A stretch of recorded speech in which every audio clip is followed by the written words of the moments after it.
What ought to be the policy of the U.S. government towards these other governments as they attempt to block the internet? I mean, what are the real priorities that we should have in trying to foster freedom and allow people to have access to this incredible source of information? Yeah.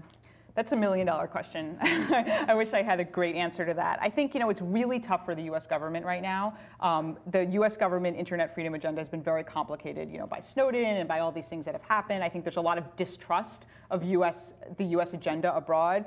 I don't know if people were following this recent scandal with USAID in Cuba, where there was an Associated Press report that said that the U.S. government was basically trying to build a social network in Cuba covertly. And the U.S. government contests this version, but it was really controversial and caused a lot of problems, and there was a lot of domestic criticism. So there's a real question if it's really the place of the U.S. government to go into these countries and covertly try to stir up dissent. And I think the danger in doing that is that governments like Cuban government, Russian government, they want nothing more than to be able to paint their domestic critics as US-funded agents.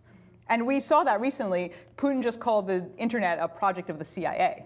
So that's a really useful rhetorical device for these leaders. They say, oh, these people, they don't care about our country. They're not interested in making this country better. They're just funded by the US. So I think that the US has to be really careful in not undermining the people that they're trying to help.